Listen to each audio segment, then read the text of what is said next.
Graça e paz, irmãos. Deus abençoe você, sua casa. Quero compartilhar com você o texto de hoje, do Evangelho de Marcos, no capítulo 8, a partir do versículo 34 até o versículo 1 do capítulo 9. Marcos 8, de 34 até o versículo 1 do capítulo 9. Então, convocando a multidão e juntamente os seus discípulos, disse-lhes: Se alguém quer vir após mim, a si mesmo se negue, tome a sua cruz e siga-me. Quem quiser, pois, salvar a sua vida, perdê-la-á. E quem perder a vida por causa de mim e do Evangelho, salvá-la-á. Que aproveita ao homem ganhar o mundo inteiro e perder a sua alma? Que daria um homem em troca de sua alma? Porque qualquer que nesta geração adúltera e pecadora se envergonhar de mim e das minhas palavras, também o Filho do Homem se envergonhará dele, quando vier na glória de seu Pai com os santos anjos. Dizia-lhes ainda: Em verdade vos afirmo, que dos que aqui se encontram, alguns há que de maneira nenhuma passarão pela morte até que vejam ter chegado com poder o reino de Deus. Vamos orar? Ó Deus bendito, muito obrigado pela Tua palavra, que o Senhor continue a falar conosco, em nome de Jesus. Amém. Queridos, nós estamos diante de um texto que é o próprio Jesus falando. Então Marcos aqui está relatando o chamado de Cristo a uma vida de discipulado, e ser discípulo significa ser seguidor, ser semelhante com o seu mestre, com aquele que está o ensinando e o direcionando. E Jesus está chamando aqui aos seus discípulos a andar como ele andou, a ser semelhante como ele é. Nós entendemos que o padrão que Deus nos colocou é ser semelhante a Jesus, e é um padrão elevadíssimo. Talvez aí você esteja questionando: é impossível. E de fato, na impossibilidade humana existe a possibilidade de Deus. Naquilo que você não é capaz de fazer, Deus eterno ele é capaz de realizar. Então, se ele nos chamou a sermos semelhante a Jesus, o próprio Deus há de nos capacitar, porque ele há de nos conformar à imagem do seu Filho. E nesse intuito que nós, como servos de Deus, precisamos nos assemelhar cada dia a Jesus, em todas as suas ações. Ele, sendo Senhor, deixou toda a sua glória e assumiu a forma de servo. E isso é para servir de exemplo para a nossa vida, sermos semelhantes a Jesus na forma de servir uns aos outros, de se entregar uns aos outros. Então nós entendemos que o discipulado ele tem as suas implicações, e de fato, olhando para esse texto, nós podemos ver algumas implicações nesse chamado de Jesus. A primeira implicação que a gente pode observar nesta passagem é que é um chamado radical e desafiador.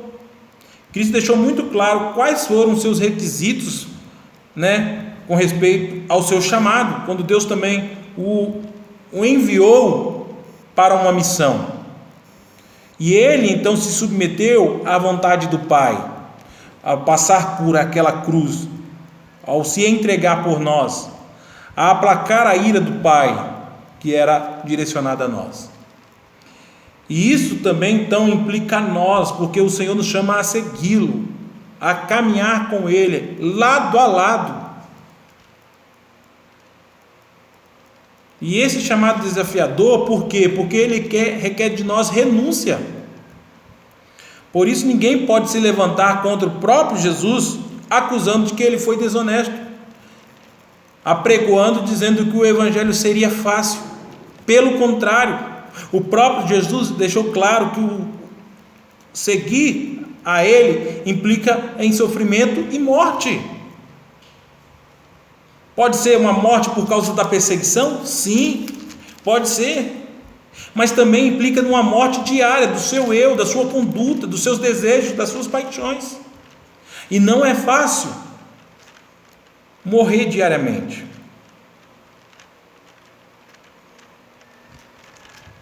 Muitas pessoas procuram atrativos, porém o discípulo de Cristo procura graça, irmãos. Vemos que Deus oferece a sua graça a todos, mas o chamado específico é apenas para os seus. Lá em Tito, no capítulo 2, nos fala com respeito que Deus nos deu a graça para segui-lo. E de fato muitos o abandonaram porque não pertenciam ao Senhor Jesus, como está relatado em João 6,66. Mas o seu discípulo há de perseverar até a morte. Quando foi direcionada uma carta a uma das 7 igrejas da Ásia Menor, a carta de Esmirna, onde há uma palavra de conforto, de consolo a uma igreja perseguida, e o próprio Deus dizendo: olha, ser fiel até a morte, dar-te-ei a coroa da vida. Então um discípulo de Jesus há de perseverar até o fim, por saber que o próprio Jesus persevera conosco, nos auxiliando e nos capacitando a enfrentar situações difíceis. Ser discípulo de Jesus é se submeter à vontade de Deus, é fazer com que a vontade de Deus prevaleça a nossa vontade, porque a sua e a minha vontade é contrária de Deus. Sejamos discípulos, que possamos nos abster das coisas que nos afastam do próprio Deus, renunciar o seu eu, a sua vontade. A segunda implicação que o próprio Jesus faz aqui nesse texto é carregar a cruz. A crucificação era uma forma mais terrível aplicada na época de Jesus. Era um símbolo de condenação terrível, era uma vergonha de forma pública. Tomar a cruz é se identificar com o sofrimento, se identificar com Cristo na sua morte. O chamado de Cristo é um chamado de morte diária. Infelizmente muitos reduzem a cruz de Cristo como algo bem efêmero, dizendo e comparando: olha, o meu marido é uma cruz, o meu filho é uma cruz, o meu emprego é uma cruz. Não é isso, irmãos. Não é isso.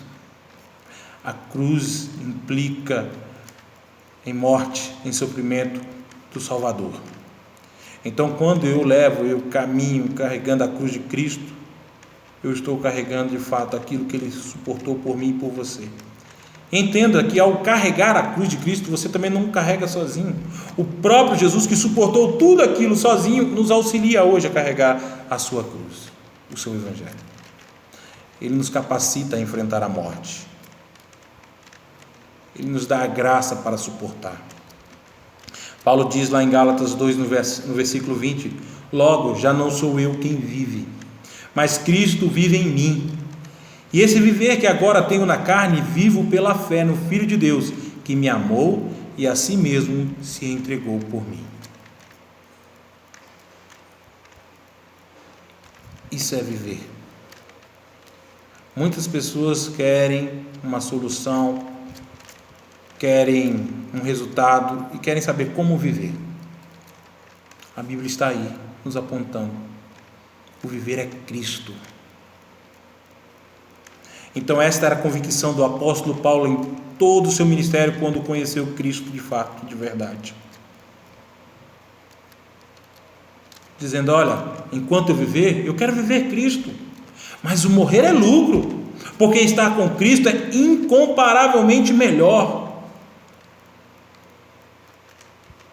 Mas enquanto você viver aqui, viva Cristo, que as pessoas possam ver Cristo em nós, a esperança da glória.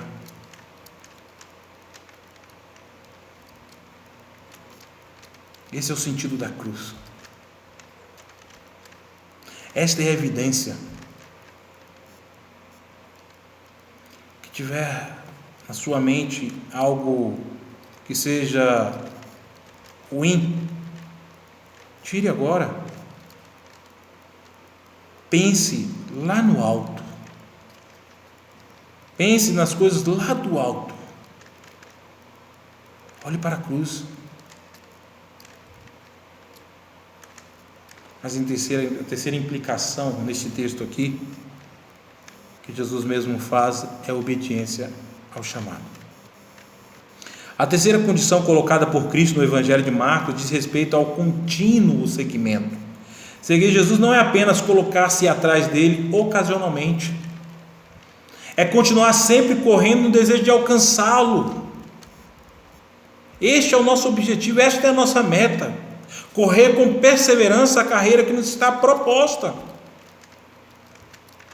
Marcos está dizendo aqui neste evangelho que precisamos renunciar a nós mesmos, tomar a cruz e seguir a Jesus, e isso tudo em prol do discípulo, daquele que vai seguir de fato Cristo, em obediência, em devoção a Ele. A Bíblia fala que o obedecer é melhor que o sacrificar. O que o Senhor requer de você e de mim é obediência, não sacrifício. E o obedecer a Deus é difícil, sim, é difícil. Mas para continuarmos firmes, perseverantes na obra do Senhor, que tenhamos no nosso coração, nosso desejo, obediência à palavra de Deus. Na passagem do jovem rico, Jesus, conhecendo o coração daquele jovem, o desafiou. Um jovem religioso: vai, vende tudo o que tens, dá aos pobres e segue-me, e terás um tesouro no céu. Porém a Bíblia diz que ele ficou triste, porém não se arrependeu. Voltou para casa triste, porque era dono de muitas propriedades.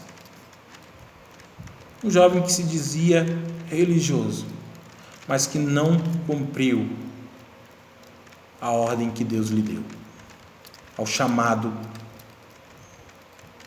à vocação. Então o Senhor requer de nós obediência, obedecer a sua voz, ao que Ele nos manda. Precisamos, irmãos, renunciar à nossa própria vontade e viver a vontade de Deus. Ser discípulo implica em mortificar o seu eu. Precisamos pagar o preço para seguir a Jesus Cristo. Em nosso tempo, muitos não querem viver isso. Ninguém quer pagar um preço.